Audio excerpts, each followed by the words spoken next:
This is the Awful Announcing Podcast. Here's your host, Brandon Contes.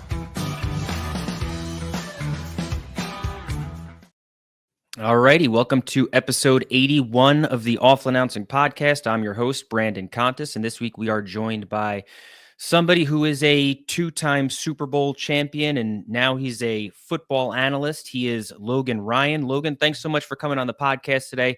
You just finished up your first football season as a member of the media with CBS Sports, but also your first football season away from the field. So how was that first season of retirement and the adjustment of not being part of a locker room?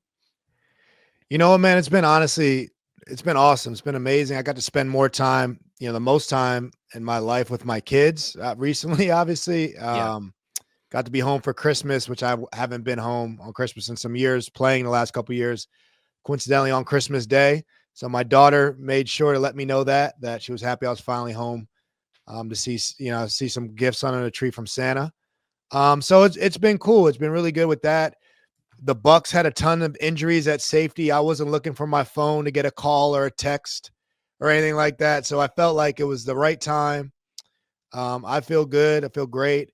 And it was a lot of fun being on this side of the microphone and be able to, I say I get a win every week now. I don't have to worry about my results so much. Every game's a win now. So that's the best difference, I guess. Did it help you think that you had broadcasting that you had something that you were working on to kind of help fill the void of not being on the field anymore? Oh, absolutely. I mean, I'm a competitor by nature, and broadcasting is competitive. There's a lot of players want to do it. A lot of people have been doing it for a long time, and there's an art to it. There's a nuance. You've got to study. You got to prepare like a player. So there's a performance in calling a game. You prepare all week, you watch film, and you got to go out there and do the best job you can on TV, and it's live. So I'm used to performing live, and then kind of be like, oh, man, I shouldn't have done that, or I could do that better. Let me get better on that next week. So something to work on. I had a coach that I worked on behind the scenes, and I think the hardest thing is to hear yourself talk and listen to yourself back. We all have that awkwardness, get over that, get used to that. So there was something to work on. And I knew I wasn't retiring to do nothing. I like pickleball. I play some video games, but I wasn't going to do that 24/7. So I think I always knew I was going to stay busy and stay competitive. I think it's kind of my nature. Were you ever close in the last year to making a comeback? No, not at all. I mean, the previous year, kind of joining the 49ers, I thought I was retired that year, and a couple of teams have called me. I'm like, I'm good. Not the right situation. I'm good. I wanted to be home with my kids more. I live in Tampa, Florida. And then the Niners called me, and I was like, and I was boarding a cruise, and I was like, give me a week on the Disney cruise. And I came off the cruise, and I was like, I'm going back to play like John Wick one last time. What can go wrong?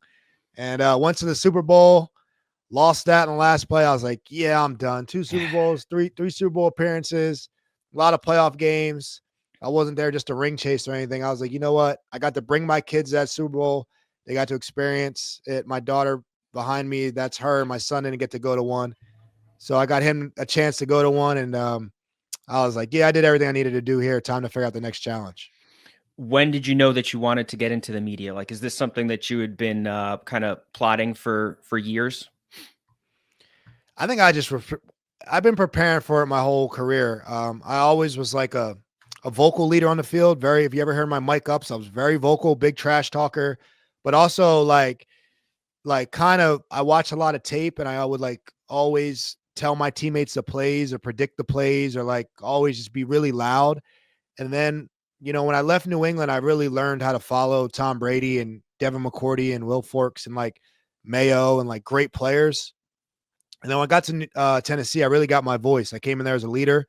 They wanted me to bring some of my Super Bowl experience there, and got to work with Derrick Henry when he was young, and Mariota when he was going through some struggles, and Kevin Byard when he was a young safety. And I got kind of took that elder statement role in the locker room and everything like that. And I had a radio show in Tennessee, and I signed a free agency deal in Tennessee, and I drove my dogs from Arizona because I'm a big animal lover and I don't fly my pets, and I'm not going to have someone drive them.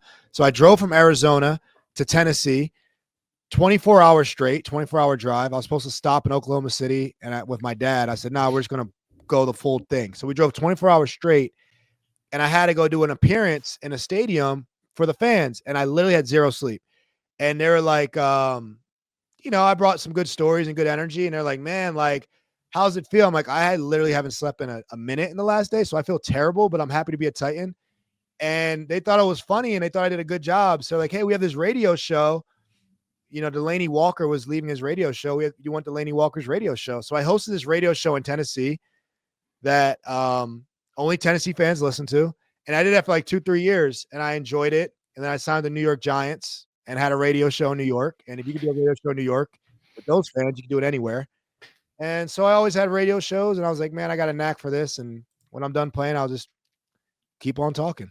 Yeah, I'm in New York. I live on Long Island. I remember when you were with the Giants, you had those weekly hits with WFAN. I think it was first it was with Joe and Evan, and then with Moose and Maggie. Oh yeah, that was tough with Moose and Maggie. Oh yeah, that was that was some interesting show. Maggie would challenge me on a lot of stuff, and we got to chop it up and talk ball. And it's hard when you're not winning. We obviously know things aren't good on the field. And you can give the best answers you can, but I'm never going to throw a teammate under the bus or point a finger.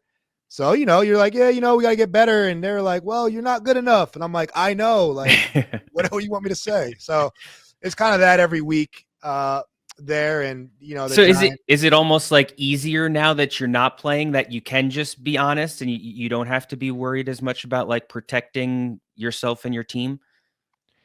Yeah, absolutely. I mean, it could definitely be a lot more, like people on TV don't have my experience of like playing in last year's Super Bowl and like, I feel as if, football has changed a lot over the last 5 years from style of quarterback, RPOs, NIL deals. We all talk about like, I've played with kids that came out of college with NIL deals, right? So I kind of know what they're kind of like and how that's different and what motivates them. So I have that experience like fresh off the field, as opposed to someone who's just talking about it, who's been on the field for 10 or in media for 10, 20 years. Yeah. Like the NFL has changed a lot recently. And I'm someone that kind of have those stories, and people find those stories interesting and my insight and experience interesting. But yeah, it's much easier to educate from my, past experiences than just speculating on what's going on in that locker room, what that guy might be like. I've probably played with or against every coordinator, every head coach candidate. You name them, I've probably played for them or against them. So I have a lot of insight on like stuff that's happening right now. And it's definitely way easier than when you're, a part of a team and trying to give those answers. You guys can only say so much because, you're not going to sell anyone out. Yeah. Do you have a preference doing studio work or calling games? I'm doing both this year. I've called games, college games for CBS, Conference USA type games. And then I've also done studio. I'm doing studio for CBS pregame show on HQ and Paramount Plus every Sunday. And they're different. I like calling games is harder. It's harder because it takes about 20 more hours of prep to study all these college names and both teams, both schemes. And I was a big film guy when I played, so I kind of use that same routine, but it's double because I got to learn both teams. So it's harder, but I feel like it's more rewarding in the end after the game. And I think a lot of players are more intimidated to take that job. So I like that challenge of calling games, but studio is really fun to, chalk it up with people that do or don't know what they're talking about. I think it's fun to kind of have those. I can debate too. So I kind of like that style. But I would say they're different, but I lean toward calling games if I had to choose one. How did you end up with CBS Sports? Man, CBS, I went to broadcast boot camp last year. And for any NFL player, do it. If you're interested in this field, do it. It's like scared straight. I mean, half the people are going to quit after the first day. When you see what the workload entails and you see the job that it actually is, you can't just roll out here because of your name and think you're just going to get opportunities for long. So Awful Announcing does a great job of saying who's good and who's bad on TV. So there's some accountability there. So I went to broadcast boot camp. I kind of did some auditions there, got some good feedback. I had some auditions at different networks, got a few jobs off of it. I got a Sirius XM radio show. And then CBS really did a really good job of putting a package together that worked for me in terms of getting to call games and allowed me to talk NFL. I'm passionate about the NFL. I've played in it. I know all the schemes, the concepts, the players. My stories are relevant. So they gave me a chance to talk NFL on a studio show year one and call games year one, which other networks didn't give me the opportunity to do both. So I'm really excited. It was a great learning year for me, but I'm really excited. And the amount of feedback that CBS provided me with a coach and like to get better at it, Yeah. I think was the kind of the deciding factor. Are you still under contract with CBS, or are you free to look So for I'm other actually going to opportunities? be at the end of this football season after the Super Bowl, I will be a free agent. Give per se is the word. Yeah. And obviously first time a media free agent, but I just use all my NFL free agent experience of what it's like and take any experience I have from that. And I lean on my agent, my broadcasting agent and some people in the industry and stuff. But I'm excited to see what this entails. I don't know anything about being a media free agent. I just can rest on my reps, my tape is out there and I encourage people to watch my tape. How do you get into the broadcasting boot camp? Is that something is that available to any player, or is it something you have to like apply for? Yeah, I think there's an application, there's a link and there's an application and you have to put together your application to apply for it and they choose. Like it's Okay. not every player in the NFL gets Yeah. it. I think they might choose, I don't want to say the number 20, 25, 15, I don't know, but it's a handful of guys and you get chosen and they fly you out to LA and you do about 3 days and 2 days is learning how to do a radio show, how to do a podcast, how to call a game. And most of us never called a game. Yeah. Some of us have podcasts, do podcasts. Some have had radio shows. None of us has ever called a game, obviously.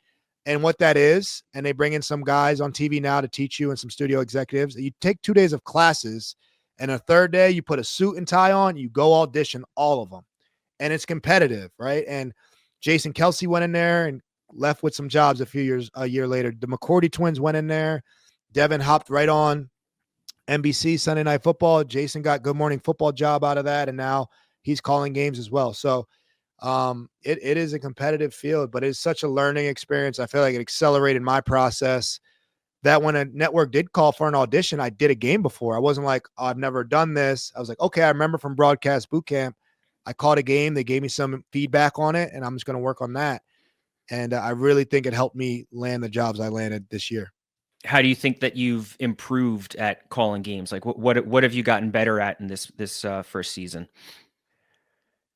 I would say I got better at being short-winded, getting in and out. That's the Okay. biggest thing is like there's so much that you could say about a play. I can know the coverage and the route, but getting in and out and what the fan wants to hear. And so I would say getting in and out of my answers, right? I think is the best thing and not getting too football heavy with the talk. Like, Yeah. not getting too big into coverage concepts where the average viewer might not understand. So understanding that, I think the one thing I was able to do was kind of keep my personality. I don't change a lot on there for it. I don't turn stiff because I'm so worried about all the rules of it. I think CBS allowed me to be myself and give me some feedback on how to be better. And shortening some things and getting in and out was the number one thing. And are there former players turned analysts that have been mentors for you, like that have helped you as you try to now get your media career started? I would say, my play-by-play guy that I did all my college games this year, Jordan Kent. He was a former 3-star athlete at Oregon, which is like ridiculous to do personally. And he had a short career in the NFL and he does some calls football and calls basketball for CBS. I learned so much from him on what the job entails and being on the road with him a lot. So I think he was paramount to any success I had this year. And obviously McCourty twins are like, they hosted me on my recruiting trip to Rutgers, like when I was 17 years old. So Yeah. I've known them for a lot of my adult life, all my drinking life, for sure. And so I think they're always in my pocket as good allies and friends to ask questions to. But I would say my partner, Jordan Kent, told me a lot, this rookie year.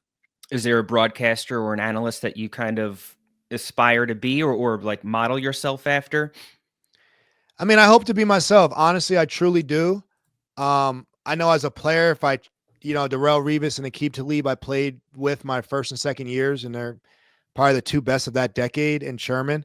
And when I try to be too much like them, I kind of lost my game, but I learned a lot from them. There's things I took from their bags for sure. I tried to. Nowhere near as good as Revis or anything, but I tried to. So I loved how Romo changed the game, in my opinion, of looking ahead, and he changed the timing and the pacing. I really liked how he does that. And I think Collinsworth is one of the best on air. I think Brady is always a good friend of mine, someone I talk to as well. Both going through our rookie years, his at a much bigger stage. So those are all guys I look at and whatnot. But I love how Romo started predicting the plays for fans, and I definitely took something out of that because that's how I like to do it a little bit. But I come from a whole different angle of I was a defensive player that played every position in the secondary. So I understand how the run game works because I played the nickel back. I was in the slot having 130 tackles. I understand how to cover what routes look like because I played corner and had a matchup with DeAndre Hopkins of the world and Julio Joneses in the Super Bowl. So I understand what the elite receiver play is, the passing game. I understand that. And then when you're a safety, you study the quarterback so much. When I'm a safety for the Giants, I had to study quarterbacks like crazy. So I can talk the run game. I could talk the pass game. All these quarterbacks are on TV, but no one knows what it's like to go against Tom Brady, against Peyton Manning, against Patrick Mahomes. So I think that perspective allows me to be unique because I understand the offensive side and the defensive side from a defending it principle. So I think that's my kind of unique take on some of the elements that's a little different than some of these quarterbacks. Have you spoken to Tom about broadcasting and the adjustment to becoming a media member after playing for so long? Oh, yeah, I have. Yeah, definitely. Tom and I stay in touch, and we definitely talked about it, especially early. And, that job, you fly out every week. Like, when you play in the NFL, you fly out every other game. You travel twice a month, right? Home games, away games. When you call games, you fly out every game. And I think every game being a road game is the hardest part for us former players is the travel. So just some of those things and, things they get better at on air because obviously it's super critical. Like people like you or they don't. But, I think he's improved this year, and I think I definitely improved throughout the year. And he's always been a great, like, teammate, friend, and, like, mentor of mine.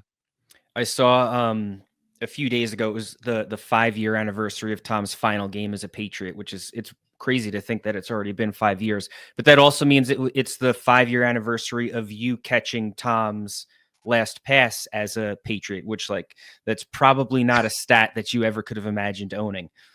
No, I honestly did not see that one coming. I thought we would win the game, and winning on the road in Foxborough with Tom career is not really successful for road teams, but I didn't think I'd be the last one to catch his last pass as a Patriot. And if someone had to do it, I think Tom would want it to be me on the road team. So that's cool. I made a lot more interceptions as a Patriot. So I think it just was fitting. It was a nice bow on it. And I think Tampa thanks me because, he left maybe a game. That was his last pass. He left in free agency, and then Tampa got a Super Bowl. So, hey, both organizations I played for can be happy about that one. Do you still have that football?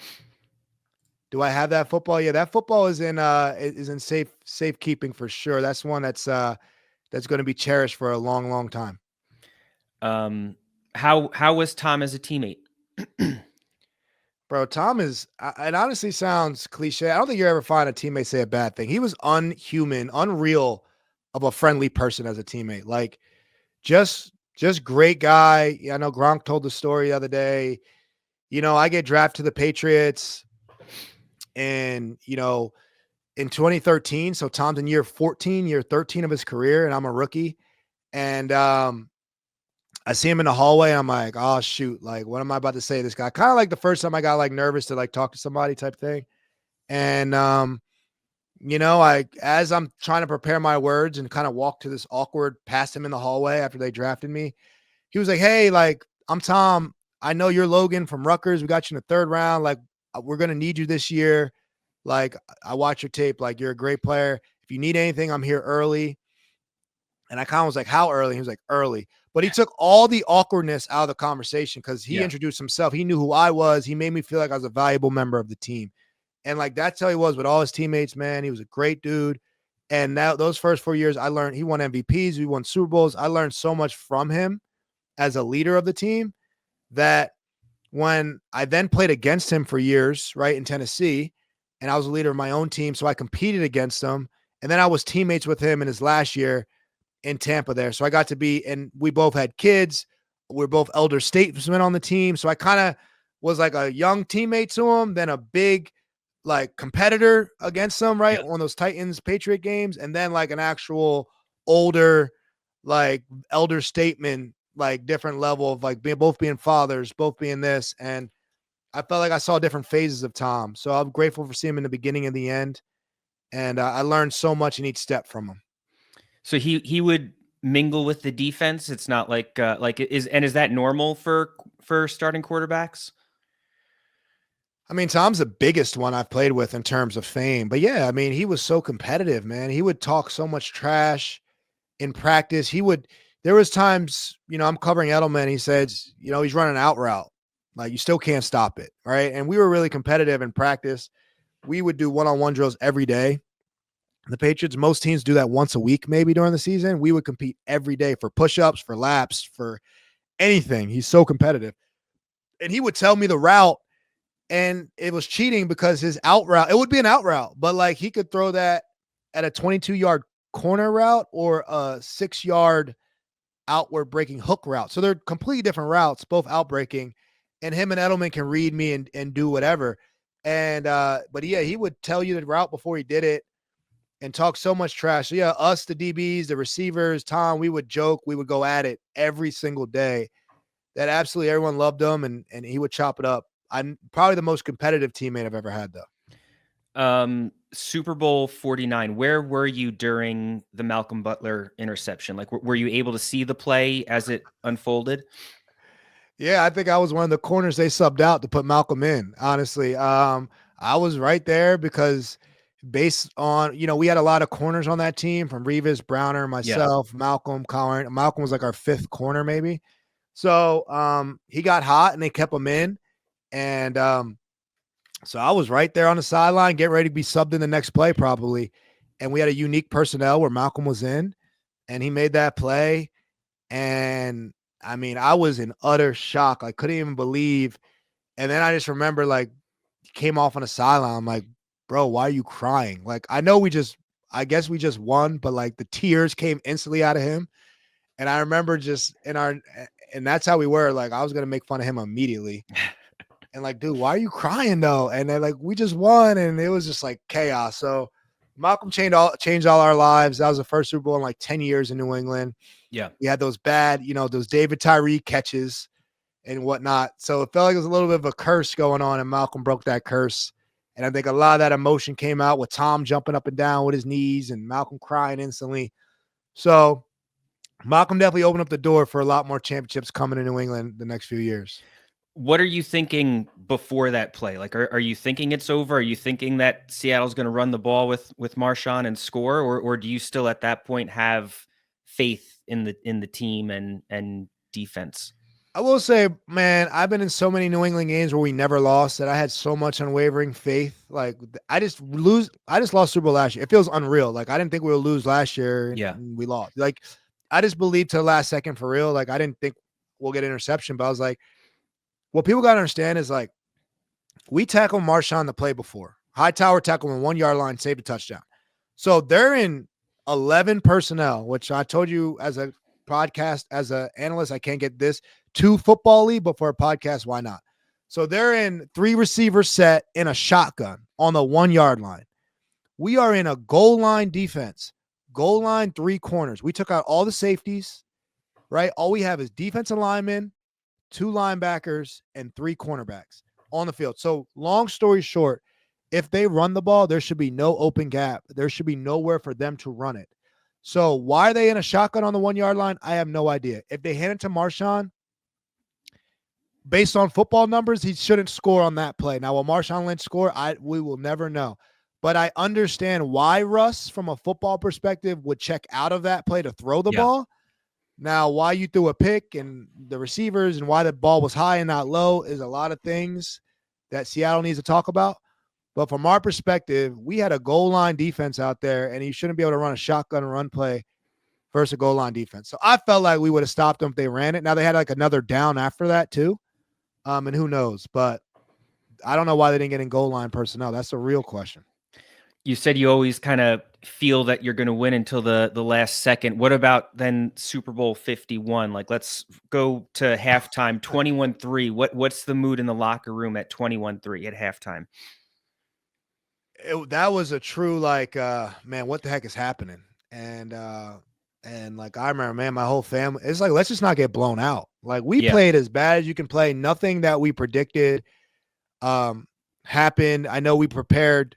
Atlanta had a similar defense from Seattle's. I don't know who their DC was. Dan Quinn was their head coach. Yeah, he was the head coach, right? And he was DC over there in Seattle for years. So we were kind of anticipating that defense, and they came out in all man-to-man. So they really shocked us in the first half with their stuff. And I remember Josh McDaniels and them being like, all right, we got to go back to our man-to-man stuff. Like, we're going to change our plays offensively. And defensively, I remember we had this whole game plan for Julio Jones. And, he wasn't doing too much, but they're like, the game plan's out the window. We got a blitz. You guys are going to be on an island. And I remember being like, oh, shoot, I'm on an island with Julio Jones. This, what could go wrong? And it just was like, we were so desperate to like get aggressive. And I remember I looked at Brady. His head was in his lap and it was down because he just threw that pick six and he was like just thinking. And my boy Deron Harmon was on a bike. And it was quiet because the halftime's long. So a lot of stuff's going on. We made these adjustments. We're going to change everything. And my boy Deron Harmon goes, yo, this is about to be the greatest comeback of all time. And guys just like, yeah, all right. Like, it wasn't like just some overriding like hoorah speech, but guys like, all right, yeah. And I remember Brady slammed his helmet. Like, all right, let's go. Like, hey, we got nothing to lose. And it kind of was like, we got nothing to lose mentality. And we came out there in the second half and everything went our way. And we were on an island with Julio Jones, and we put all our man-to-man beaters in on offense, and they didn't adjust in the second half, and we did. And touchdown, 2-point conversion, touchdown, 2-point conversion, and then like when it got to like 8 points, or like I was like, we have all the momentum. Here we go. And I feel like they were kind of knew in the fourth quarter, like if we tie it and go to overtime, like we get to overtime, we win the toss. I took my cleats off. I untied my cleats. Tom Brady in overtime. And I was like, yeah, this game's over. So I knew it. So my cleats were untied in overtime. So nobody at halftime, like no one was screaming or were flipping tables or anything like that?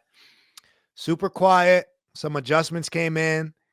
A lot of shock. And then Deron Harmon was like, this is going to be the greatest comeback of all time.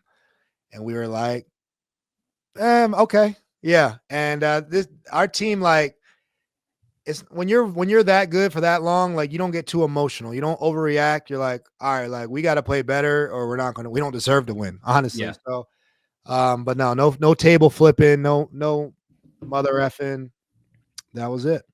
And then they come out, Atlanta comes out and scores first in the second half too. So like, is that even more of a gut punch then at that point? I think it was 25-3 at halftime.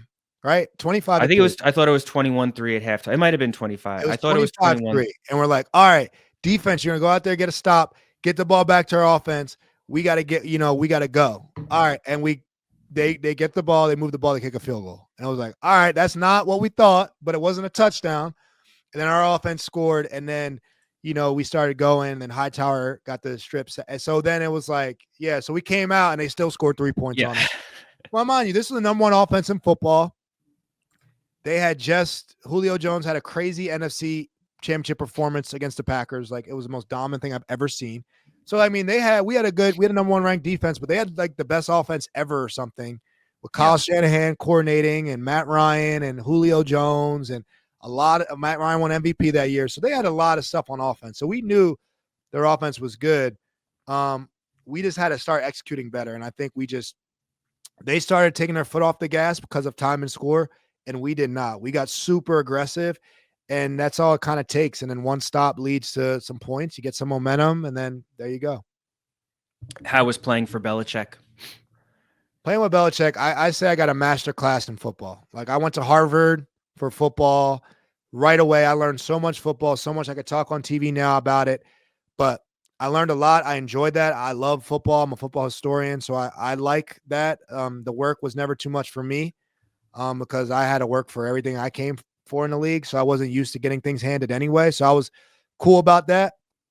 So I really enjoyed every minute of being a Patriot, honestly, because I'm not afraid of any work, and a lot of players in the league, it's not like that everywhere. But I don't mind playing for the Popoviches of the world. I don't mind having heat culture. I don't mind that, and that's what New England has. That Patriot way is a lot of we're going to do it the hard way, and we're not going to skip any corners, but you get rewarded in the end. Is his greatness overstated, understated, right where it needs to be? Let the Super Bowls talk. I mean, obviously it's him and Tom Brady. But defensively, we always were more prepared than our opponent. We made halftime adjustments. I've been on teams that don't do that. And he's the best. He was great at clock management, end of the game situations that would come up. We practiced them. So I never really felt like we had in coaching. In football, there's a real coaching advantage compared to other sports because the ball starts from a dead ball. It's not live. Like in football, in soccer, Messi can like go make some stuff happen. In basketball, Steph Curry can go on a run. But it's like calling a timeout every time Steph Curry scores. Every play is an out of bounds play in football, right? Every play starts from a dead ball. So you can have a real coaching advantage there. And I always felt like we had the advantage. I never felt we were overcoached in New England. So whatever that's worth, a couple wins, a couple less losses a year, maybe a playoff win a year because of coaching, whatever it is, I felt like we had that advantage. How do you think well, first, are you surprised that he's going to college and that he didn't try to get another NFL job this offseason? I don't know what he tried or didn't try, to do. I don't know if he was like, I want to get one or I want to go to college, but he ended up going to college. And yeah, I think we're all surprised by that. I think no one saw that coming. Like no one can say they did. I was definitely surprised. But when I look at college, I covered college this year. Is becoming more like the NFL. NIL, guys are getting paid. Players are doing what's best for them. Coaches are doing what's best for them. There's a lot of money in it. You got a 2-minute timeout now in college. So the end of game situation works a lot better. You have the green dot communication, where it's the first year where coaches can talk to players in the helmet. You have the iPads on the sideline. So all these rules came down from the NFL. And then in terms of recruiting, it's like free agency. It's like paying players. It's like, I'm going to give you the best opportunity for a year and see where you go next. If you want to go pro, this is what you need to do. So he's running like a pro program, which a lot of the best college coaches do. So to me, college has turned to minor league sports. It's the best minor league sport. And why not get one of the best major league coaches to go coach in the minor leagues? That's a huge advantage. So when I look at the rules and the format and how college is changing, coach got to catch up to Belichick. He doesn't got to catch up to college. It's changed to the NFL. Do you think Belichick having a 24-year-old girlfriend, is that something that would, if he went to another NFL team, is that something that would be talked about in the locker room, or is it something that players wouldn't really care about? I mean, I think to each their own. I mean, it definitely would be, everything's talked about in a locker room setting. So yeah, there might be some comments about it, but like, hey, more power to you. Like if that's what you can do, that's what you can do. I think players may or may not respect that based on how they feel about it. But I mean, I definitely feel like players wouldn't judge him by that. That's his decisions. And I think some people might have jokes about it or not, but at the end of the day, I think, they're going to respect him to have that space. Yeah. Last year you were on Colin Cowherd's show, and you had mentioned that some of Bill's political statements or leanings may have caused him to start to lose touch with the locker room. Is that something that, had he gone to an NFL team, a new NFL team, do you think those types of things would have followed him? Or do you think part of the problem was like the length of time that he was in New England paired with that? So I don't know what would have happened or could have happened for another locker room. I could speak for our locker room, the locker room I was in, because that's the only experience I have in that. Is that like, look, politics, like all of us right now, can be very divisive and whatnot. Yeah. And the one thing about New England was like, we don't want to let anything divide us, right? We all have our rights of opinions, but like, let's leave that out of it. That kind of was the rule. Like, you're not going to talk about, religion or politics in your media answers. Like, if you want to do that privately on your platform, like publicly in your platform, fine, but not like at work or whatever. That was like the biggest thing. Like, we're not going to let those things happen. There's a lot of situations that happened in New England where we were kind of told, like, just avoid it, steer clear, like, let's focus on football, which all of us respected. Like, all right. So then when his political ties kind of came out and, Trump said that he, like, Belichick's a huge supporter or wrote him a letter or whatnot, it kind of felt contradictory to what he told us, like what we were allowed to talk about or should talk about. So I think that kind of stern some players, some of the older players, just some players in general, like, that's a double standard. And I felt like that was like, that's not cool, So I just felt like some of us felt as if, why are you allowed to do it, but you're saying we're not allowed to do it, in a sense of that. It's wasn't what his political ties were or weren't. It's just that kind of the rules of unwritten rules of how we going to handle business. He kind of, and whether he meant for that or not, it got out, right? And then that was some conversation of, like, I know some elder statesmen and captains on our team were like, well, we're not cool with that because that's not what we're allowed to do or what you said we're allowed to do. So it kind of was a double standard in there. And I think that definitely rubbed the locker room. And I will say this, in any championship team I've ever been on and any bad team I've ever been on, the leadership, the locker room runs the team. Coaches, they got to do their best to lead the locker room, but the power of the locker room, of culture and all that stuff, is built on the players in the locker room. And New England had a lot of good guys in there, and things were run in the locker room. Like Tom Brady ran the locker room, Devin McCourty, Matt Slater, Vince Wilfork, like the type of people they were, that's what was going to be allowed. Like, I didn't want to mess up because I didn't want to get Vince Wilfork mad or Brady mad. Like, I have respect for them and their careers. So the locker room on great teams, they're player driven. And New England was player driven for years. We were led by Bill, but we were player driven. So I felt like if the locker room wasn't cool with what Bill did there, then that's how we felt as a whole. And, we had to keep rocking with that going forward. But we were allowed to feel like that. It wasn't like he was going to hush us from that. So I'm sure you saw earlier this season there were a bunch of players that were doing that the Trump dance, like on the field as a celebration in the weeks after the election. Is that something that could divide a locker room and divide a team, or is it viewed differently when it's teammates doing something versus a coach? Look, I think you got to understand, I was there during the whole, obviously, Kaepernick situation, kneeling, just in the NFL when all these conversations were happening. And my biggest thing is, like, I don't care what I respect everyone's space to be them. If that's what they want to do, that's what they do. You want to kneel? Let's go ahead and kneel. Like, I think when you're trying to make these team issued, like, we all do this, we're all individuals in this country. So someone's experiences may be different. If someone wants to do that based on their family's experience, then do that. If someone wants to do that, like, we all have our platforms, especially more than ever now. So if we're not going to talk about it in interviews as a team, then we won't. If we all can talk about what you want in interviews as a team, then we won't. So I've never had an issue with anyone doing anything because that's the individuality of that person. And I was going to support, like, whatever their space to say what they want to say. I might have to support their views, but I ain't going to get in the middle of your dance or get in the middle of your kneeling to say you're wrong. So I think having that space, like, given that space as an organization, I think is, to me, that was the best teams. That was the best way to go about it, is like, let people do what they want to do and don't let it be a distraction from us trying to win a game. At the end of the day, we're trying to win a football game.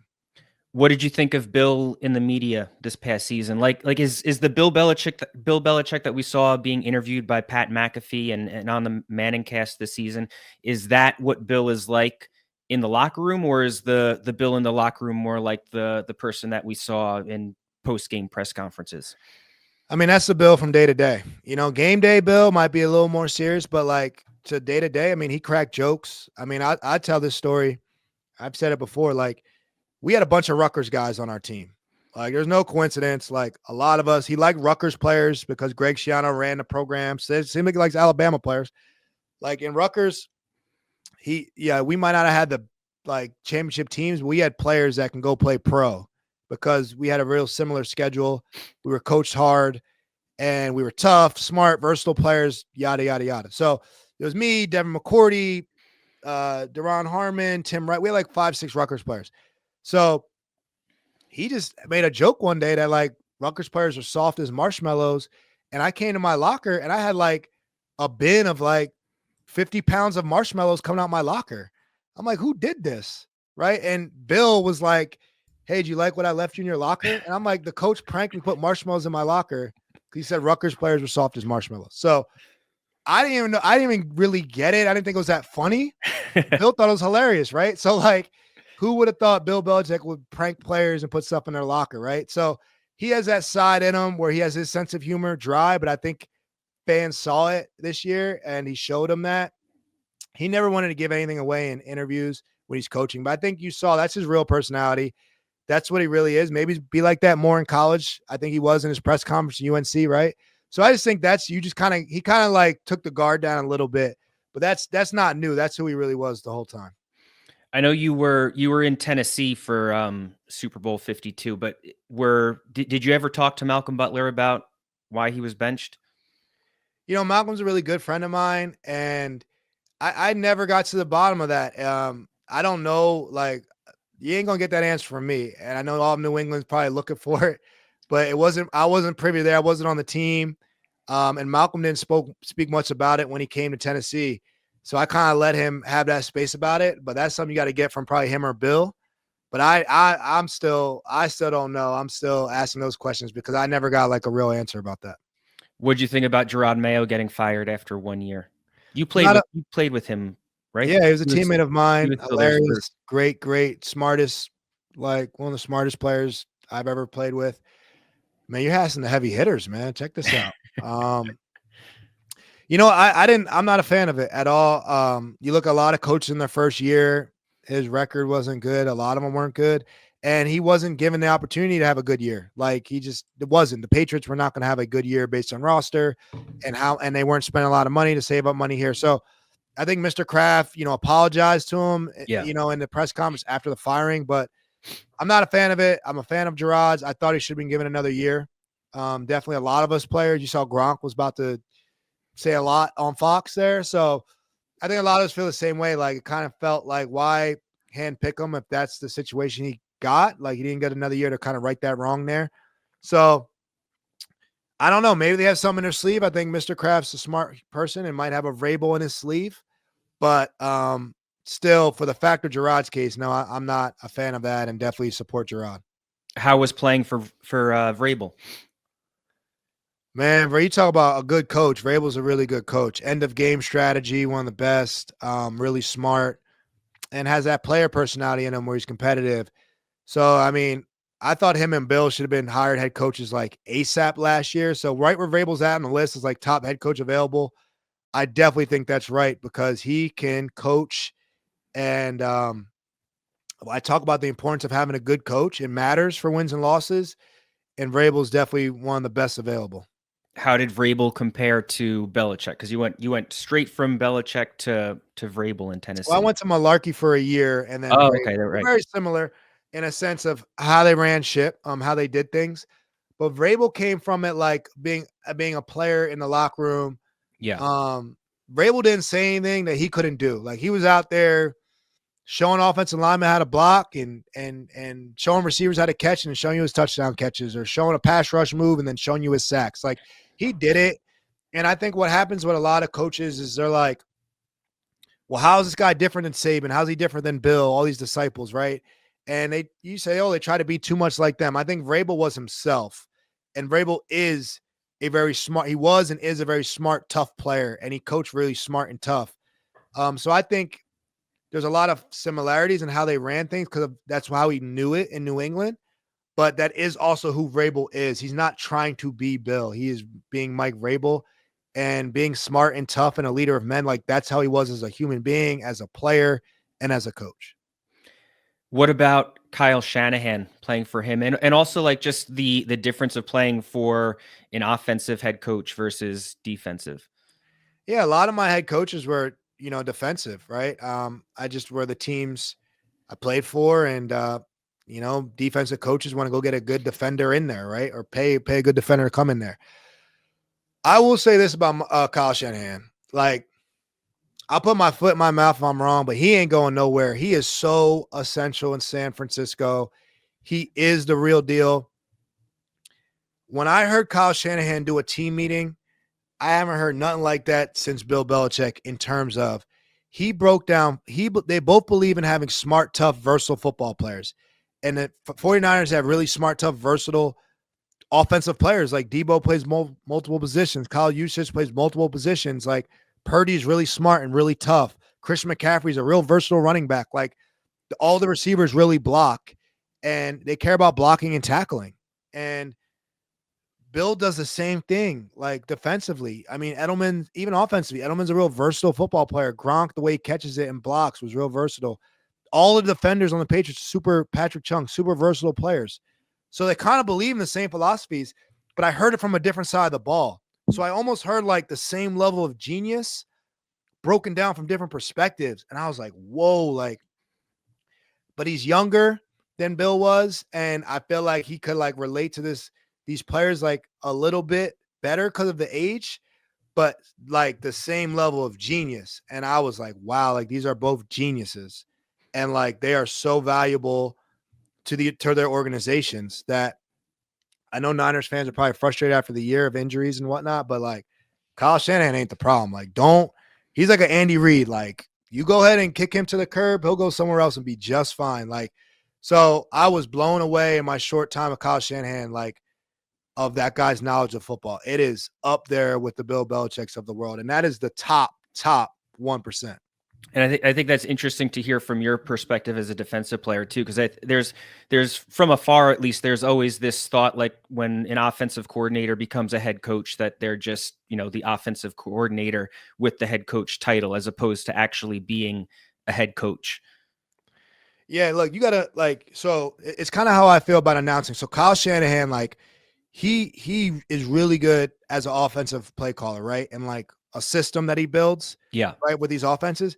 But he knows what defenses take that away. He knows the strengths and weakness of every defense. So Kyle Shanahan really knows defense a lot as well and how to attack them. Like you have to know your opponent. Like you have to be obsessed with your weaknesses. And that's how Bill is. Like what could hurt us? What would I do to our defense? And that's how Kyle is on offense. So when I'm a defensive guy, but when I get on air, nobody studied receiver play more than me, in a sense of like, I studied DeAndre Hopkins for hours of my life watching every route he ran. So if I'm covering DeAndre Hopkins on a game, I'm gonna break down his route because I studied his route. I studied all these guys from the other side. So although I'm a defender, all the film I've watched was offensive football because I had to prepare to stop it. So I feel like I can talk offense, with the best of them because I studied what it's like to cover Kelsey. I studied what it's like to cover Kittle. I study what it's like to be in the run game against a Shanahan offense, a stretch run team versus a Kubiak offense or whatever. So I spent so much time studying offensive football that when I get to talk about it, I know about it because of how much time I spent studying my opponents, if that makes sense. Yeah. Last thing, and I ask this question because I remember you talking about it a few years ago with Nate Burleson, and that's Ryan Alternative Solutions Training. Is that something that's still going, or what happened with that? Well, that's not anything that's still going. I think I kind of just for live, like there's a lot of just for business purposes, I closed it up. But what it was is, man, I just wanted to find, it's how I think, like I wanted to find a solution. And what happens is I grew up the son of a police officer. My dad's a cop and in Camden in a homicide detective in Camden, New Jersey. I was born in Camden, and long story short, my dad had a police in the neighborhood he grew up in. And when the George Floyd situation happened, there was a lot of separation, obviously, in our country for a lot of reasons. Like there was some terrible policing going on. And instead of pointing fingers, I kind of talked to my dad, who was a cop, and was like, man, like, how do we like address this? How do we make sure this never happens again? Right. Instead of just tweeting, like, what is the problem here? Why are we seeing these police officers do this, whatnot? And he's like, look, there's obviously bad eggs, like always, bad apples. Right. And that's just something you can't screen out sometimes. And two, he's like, there's such a lack of training in police officers. Like you go to the academy, and then when you're done, you're on the streets, and then you might not have had training in X amount of years, like you get rusty or this, that. So I thought of making a company with a lot of retired cops, minorities mainly, with clean records, to go into police departments and train them on how they would have handled the situation better. Like, or how they do arrests, and like learning from cop to cop, teaching each other not just a media teaching them or the civilian teaching them.